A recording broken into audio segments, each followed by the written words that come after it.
नमस्कार साथियों। Social media reports के मुताबिक हमारे देश में हर घंटे में लगभग 3 से 4 बालिकाओं या महिलाओं के साथ बलात्कार या यौन अत्याचार होते हैं और ये वो आंकड़े हैं जिनका रिपोर्ट किया जाता है। बदनामी के डर से या और कई अन्य कारणों से रिपोर्ट नहीं किए गए आंकड़ों को जोड़ेंगे तो यह संख्या और भयावह हो जाएगी। समय समय पर सरकारें बदलती हैं, राजनीति खूब होती हैं, हो हल्ला भी खूब मचाया जाता है, लेकिन आंकड़े साल दर साल बढ़ते जा रहे हैं और इसकी रफ्तार यदि इसी तरह बढ़ती गई तो वह दिन दूर नहीं जब इस मामले में हम विश्व गुरु बन सकते हैं। आइए रेप के कुछ तथ्यों का आकलन करते हैं। वैसे तो रेप के कई कारण हो सकते हैं, किंतु इसका सबसे बड़ा कारण है शराब या नशा। यह जानकर भी आश्चर्य होगा कि लगभग 96% बलात्कारी करीब के रिश्तेदार, अड़ोसी पड़ोसी या जान पहचान के लोग होते हैं। वैसे तो रेप के मामले में फांसी की सजा का प्रावधान है, लेकिन कितने को फांसी होती है वह आप सबको पता है। हम यह तो नहीं कह सकते कि हर शराबी या नशेड़ी बलात्कारी होता है, लेकिन बलात्कार करने वालों में लगभग 85% लोग शराब या नशे का सेवन करने के बाद ही ऐसी करतूत करते हैं। तो जब शराब या नशा इसका सबसे बड़ा कारण है तो पूरे देश में शराब या नशाबंदी लागू क्यों नहीं कर दी जाती?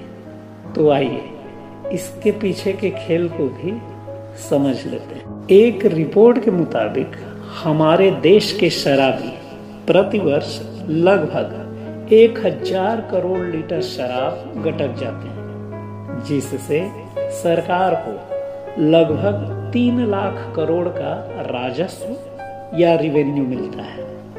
और मैंने सुना है कि इन शराबियों के कारण उत्पन्न अपराधों से निपटने हेतु कानून एवं व्यवस्था को बनाए रखने के लिए सरकार को प्रतिवर्ष लगभग 9 लाख करोड़ रुपए खर्च करने पड़ते हैं। राजस्व से 3 गुना अधिक खर्च करने के बावजूद भी शराबबंदी क्यों नहीं की जाती? इसके पीछे के खेल का पोल और भी खोली जा सकती है, किंतु आप सब तो ऐसे ही समझदार हैं।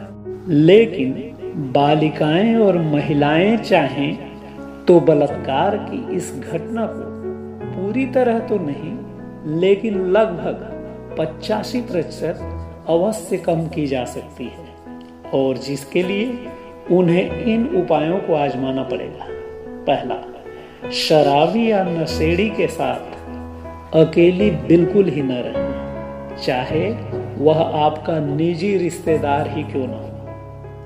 दूसरा, कोई शराबी या नशेड़ी, वह चाहे रिश्तेदार ही क्यों न हो, छेड़खानी करता है तो उसके खिलाफ आवाज अवश्य उठाएं। तीसरा, बदनामी का वास्ता बता के कोई अन्य रिश्तेदार चुप रहने की हिदायत देते हैं, तब भी किसी अन्य शुभचिंतकों या रिश्तेदारों से चर्चा कर निर्णय लें, और पुलिस नहीं तो कम से कम कुछ खास रिश्तेदारों को अवश्य बताएं।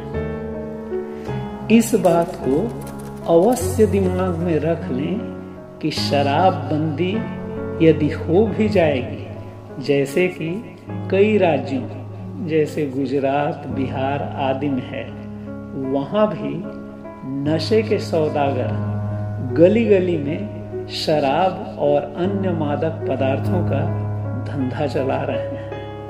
यह भी मानकर चलिए कि आने वाले समय में शराबियों और बलात्कारियों की संख्या बढ़ती ही जाएगी, जिस पर वीडियो बनाने वाले तो बहुत मिल जाएंगे, पर बचाने वाले न के बराबर। सरकार किसी की भी हो, भरोसा बिल्कुल ही न करें, क्योंकि गुंडे, बदमाश और बलात्कारियों को भी आजकल राजनीतिक संरक्षण मिल जाता है। फिर भी घबराएं नहीं, इसलिए इतना और देखकर थोड़ा मन संतोष कर लेंगे।